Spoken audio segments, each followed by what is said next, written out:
Alhamdulillahilladzi arsala rasulahu basyiran wa nadhiran.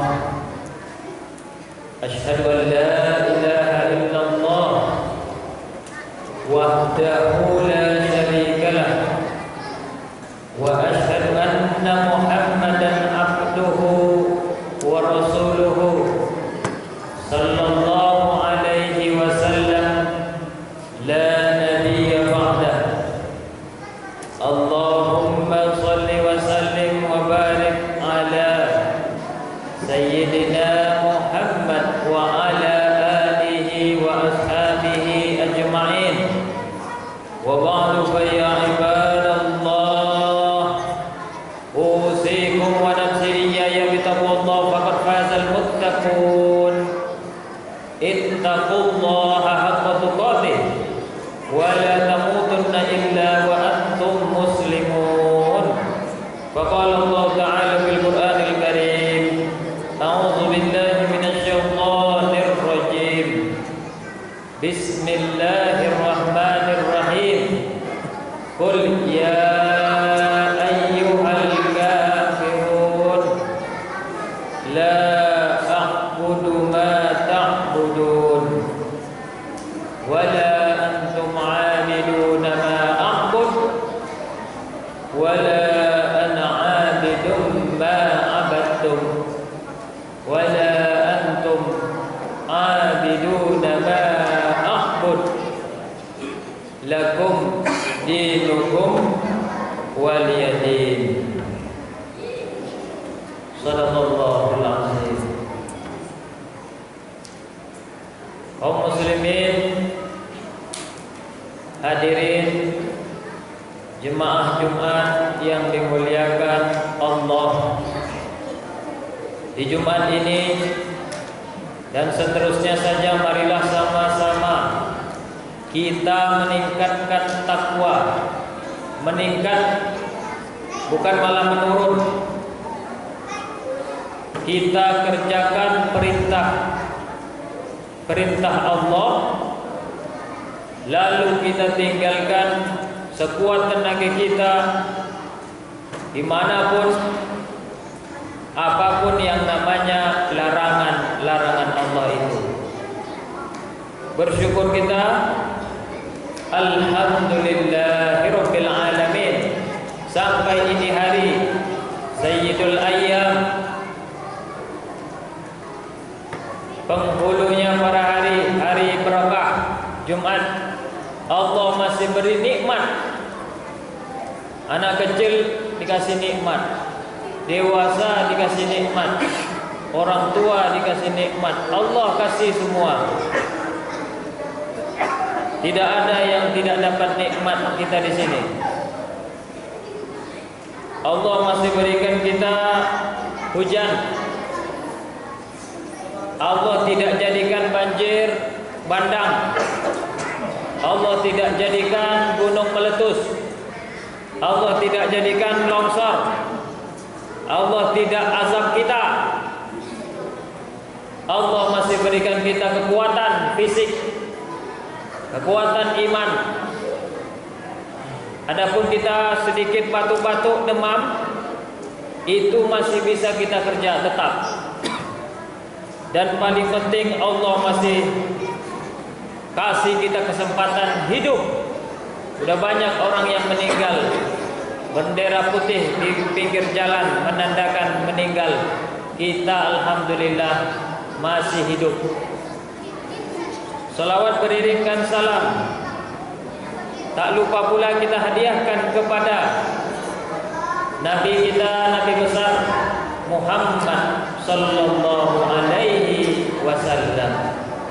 Allahumma salli ala sayyidina Muhammad wa ala ali sayyidina Muhammad. Tambah salam. Assalamu alayka ayyuhan nabiyyu wa rahmatullahi wa barakatuh.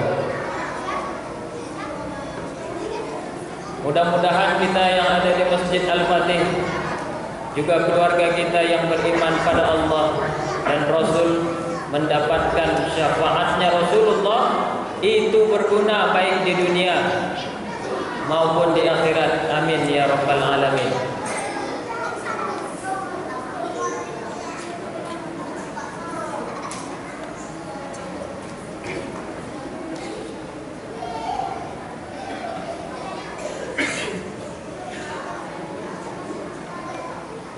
Kaum muslimin, jemaah Jumat yang dimuliakan Allah.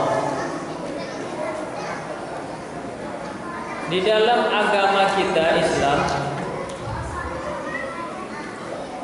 itu prinsipnya adalah umat Islam kita adalah untuk menyelamatkan baik dari tangan kita ini, maksud saya adalah perbuatan kita, apapun perbuatan, tanda tangan kita, kekuasaan kita, tangan kita, juga omongan kita, ngobrolan kita, ucapan kita itu adalah untuk menjadikan orang selamat. Al-muslimu man salimal muslim min yadihi wa lisanihi.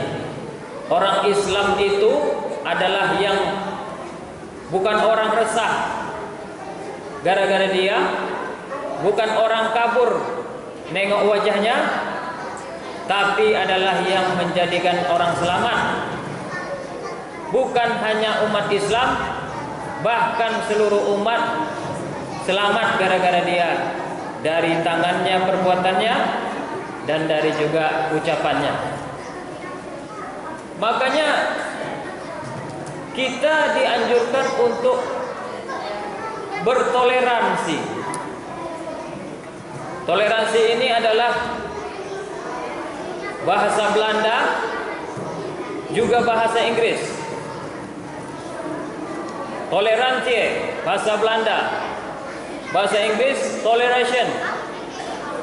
Maksudnya adalah sikap kita mendiamkan karena perbuatan orang lain, atau bahasa sederhananya adalah bersikap lapang dada, tidak emosi, tidak banyak ikut campur. Ikut campur boleh, tapi kalau banyak ikut campur itu tidak. Maka di dalam bahasa Arabnya dikatakan dengan at-tasamuh. At-tasamuh maknanya adalah sikap membiarkan.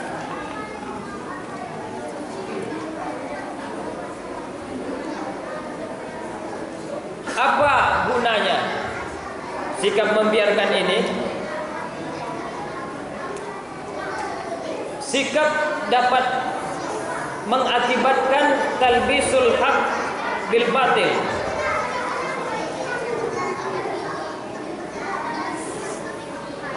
Mencampur adukkan hak dan batil itu tidak boleh. Tapi karena membiarkan, mudah-mudahan mereka meninggalkan kebatilan dengan kesadaran mereka. Kita sudah tahu saja, siapapun yang tidak menyembah Allah pasti salah. Atau siapapun saja yang mempersekutukan Allah dengan yang lain, itu pasti salah. Bukan hanya karena perintah Allah, bukan hanya karena dalil Al-Quran bahwa Islam adalah agama yang benar, tapi secara apapun salah. Namun tidak dengan demikian kita harus menyalahkan dengan nada yang kasar ataupun keras. Tapi boleh jadi kita membiarkan saja. Mudah-mudahan dengan sikap membiarkan ini, mereka pun berpikir untuk mencari mana yang benar atau kebenaran yang hakiki. Ada beberapa ayat dalam Al-Quran yang bermuatan toleransi. Pertama yang kita bacakan tadi, lakum dinukum waliyadin. bagi kalian agama kalian, bagi kami agama kami. Payah kadang-kadang berdebat.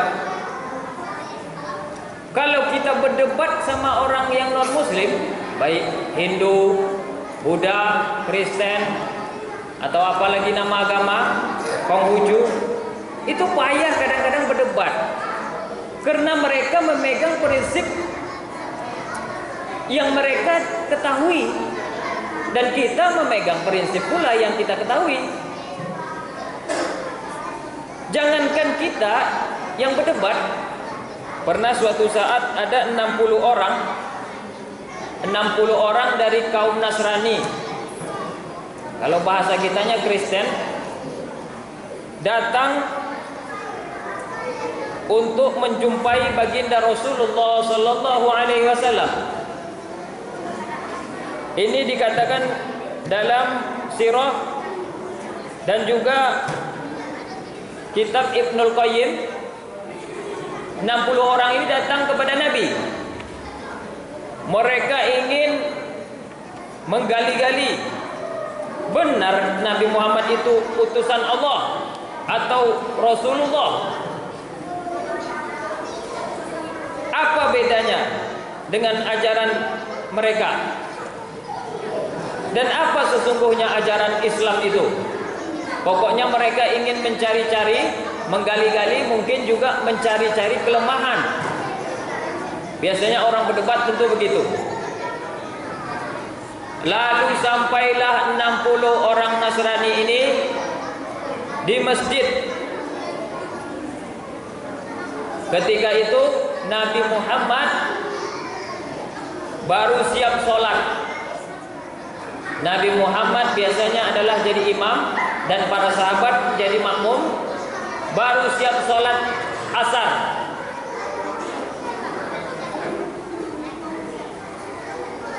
Mereka pun sampai di masjid dan masuk ke masjid. Jadi kalau begini, apa boleh orang non muslim masuk masjid? Nanti kalau ada yang nanya, bolehkah orang Hindu masuk masjid? Bolehkah orang Buddha masuk masjid? Bolehkah orang Kristen masuk masjid? Atau orang yang tidak punya agama masuk masjid? Masjid mana sajalah. Kalau ada yang bertanya kepada kita sesuai dengan pengalaman ini, maka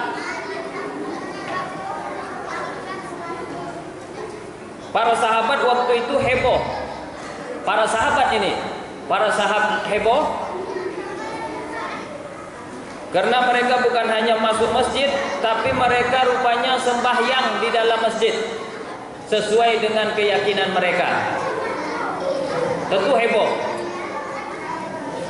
Rupanya Nabi Muhammad SAW bersabda, apa kata Rasulullah? Biarkanlah mereka. Maka mereka pun sembahyang dengan cara mereka di Masjid Madinah. Jadi kalau dengan cerita kayak gini, nanti ada yang bertanya kepada kita, boleh orang non muslim masuk masjid? Jawabannya sesuai dengan riwayat ini adalah boleh.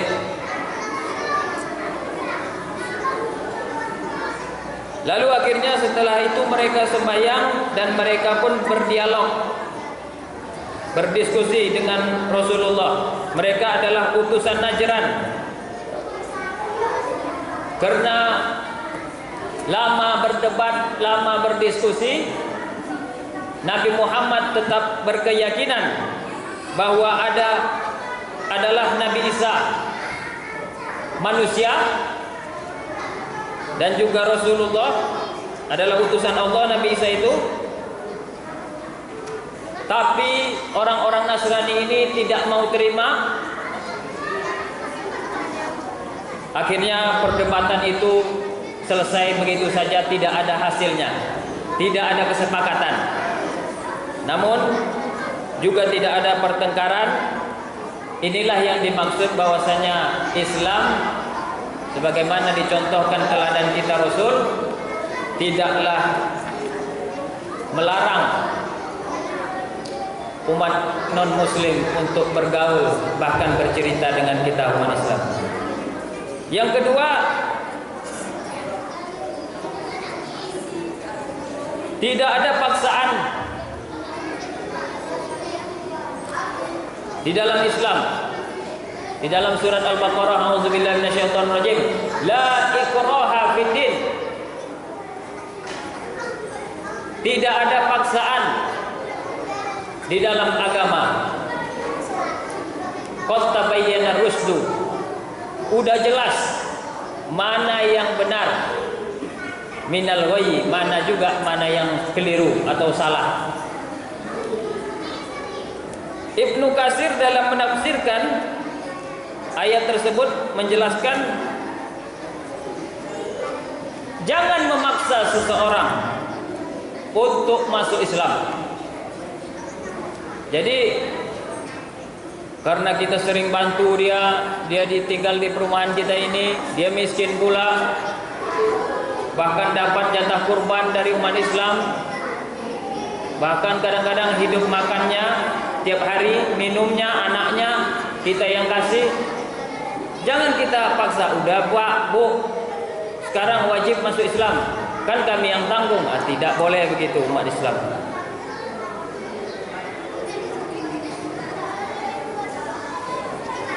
Pernah suatu ketika di zaman Umar bin Khattab, gubernur namanya Amr bin As. Gubernur ini mau memperlebar masjid. Akhirnya sekitar masjid itu ada rumah yang sudah buruk milik orang Yahudi yang sudah tua. Ketika itu Islam adalah penguasanya, berjaya maksud saya. Ya namanya kalau pemerintahnya adalah Islam, tentu pemerintah yang paling berkuasa. Amr bin As ingin melebarkan masjid. Masjid tempat ibadah, tempat sholat, tempat yang baik, tempat menyembah Allah, bukan tempat maksiat. Tujuannya baik, tapi ada satu rumah orang Yahudi, dia tidak mau kasih, dia tidak mau dibeli rumahnya, ganti rugi nggak mau. Akhirnya rencananya akan dipaksa, tapi rupanya orang Yahudi itu mengerti, ini gubernur, di atas gubernur ada lagi presiden. Datanglah jauh-jauh dia ke Madinah, berjumpa langsung dengan Khalifah Sayyidina Umar bin Khattab. Sampai di Madinah, bukan malah dicaci dia, bukan malah dimarahi dia. Walaupun dia orang lemah, orang minoritas, tetap oleh Sayyidina Umar diberi keadilan. Maka disuruhlah ambil sebuah tulang, ambil tulang, digoreskan dengan pedangnya Umar, garis lurus, lalu dikasih ke orang tua Yahudi itu, kasih ke gubernurmu. Akhirnya sampai di Mesir, dikasih kepada gubernur Amr bin As, tulang yang bergaris lurus tadi gemetar. Amr bin As tahu ini dari Umar. Maksudnya adalah, berbuat luruslah hai kau Umar, berbuat adillah. Walaupun dia orang Yahudi, orang lemah, kita tidak boleh menindasnya. Akhirnya keinginan keras, keinginan besar, walaupun untuk kebaikan, diurungkan, ditunda dulu oleh Amr bin As. Tapi melihat keadilan yang dipakai oleh Umar, seorang Yahudi tadi ternyata mengikhlaskan tanahnya. Udah ambillah. Ternyata umat Islam ini baik semua, dari pejabatnya baik sampai ke bawah-bawah baik. Dengan sikap beginilah perluasan Islam akan cepat mudahnya, tidak dengan memaksa. Inilah beberapa contoh. Bisa kita lihat lagi sejarah-sejarah Nabi dan para sahabat, bahwasanya semua umat Islam yang baik-baik itu menghormati siapapun yang tidak Islam. Mau dia lemah, mau dia tua, mau dia kaum minoritas, mau bisa dihantam, tapi tetap tidak dilakukan demi menegakkan kebaikan atau keadilan. Makanya jangan kita sibuk-sibuk untuk berbagai macam perayaan yang bukan perayaan kita, tapi biarkan saja mereka. Kalau mereka mau Natal, Natallah mereka. Kalau mereka mau tahun baru, tahun barulah mereka. Kita jangan sibuk-sibuk dengan itu. Carilah kegiatan yang lain yang lebih menguntungkan bagi pribadi kita masing-masing. Fa'tabiru ya ulil absar la'allakum tuflihun.